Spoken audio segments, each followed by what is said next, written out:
অভিনব প্রতিবাদ বৈষ্ণব ভক্তদের। মঙ্গলবার ভোর থেকে আর.জি. কর মেডিকেল কলেজে নির্যাতিতার আত্মার শান্তি কামনা, অভয়দের প্রত্যেকেই যেন সঠিক বিচার পায়, আগামী দিনে কর্মক্ষেত্রে নারীদের সুরক্ষার দাবি, যাতে এরকম নারকীয় ঘটনা না ঘটে। চারিদিকে বিষাক্ত বাতাবরণ আবহাওয়া শুদ্ধিকরণের জন্য মঙ্গলবার ভোর থেকে নাম সংকীর্তন শুরু হয় মালদা শহরের রাজ হোটেল মোড়ে। গৌড়ীয় বৈষ্ণব সংস্থার উদ্যোগে নাম সংকীর্তনের আয়োজন করা হয়। এখানে উপস্থিত ছিলেন সংস্থার চেয়ারপারসন চিত্রা সরকার, বৈষ্ণব ভক্ত রঘুনাথ দাস, রাজদীপ সেন, নন্দিতা সেন সহ অন্যান্য ভক্তরা।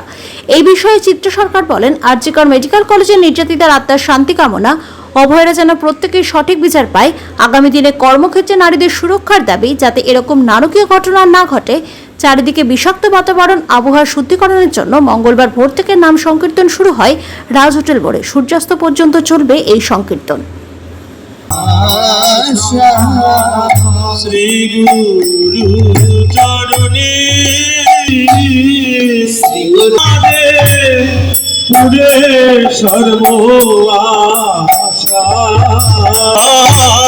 দিলে মোরে পদ ছায়া। আর.জি. করের যে কাণ্ড হলো, তার প্রতিবাদে বিভিন্ন রাজনৈতিক দল, বিভিন্ন পেশার লোক নিজের মতন করে প্রতিবাদ করেছে, আর সুবিচার চাই এটা চেয়েছে। কিন্তু আমরা যারা বৈষ্ণবতার পথে আছি, তারা সব প্রার্থনাই ভগবানকেই জানাই। তাই এই আজকের এই যে চারিদিকে অশান্তি, দুর্ঘটনা, নারকীয় কাণ্ড হচ্ছে, সেটা যাতে আর না হোক প্রতিবাদ জানানো। আর এই যে নির্যাতিতা, শুধু আর.জি. করের ও নয়, প্রতিদিন আগে পরে সমানে নারীরা নির্যাতিতা হচ্ছে, মৃত হচ্ছে। তাদের সবার আত্মার শান্তি কামনা করি, আর আগামী দিনে যেন আর এরকম না হয়, তার জন্যে আমরা ভগবানের কাছেই প্রার্থনা জানাই। সবথেকে বড় কথা, মহাপ্রভু চৈতন্য মহাপ্রভু যে হরিনাম দিয়েছেন, যে মহামন্ত্র দিয়েছেন, তাতে শুদ্ধিকরণ হয়। মানে যেখানেই মহামন্ত্র হয়, সেখানে চারিদিকে পজিটিভ এনার্জি হয়, শুদ্ধিকরণ হয়।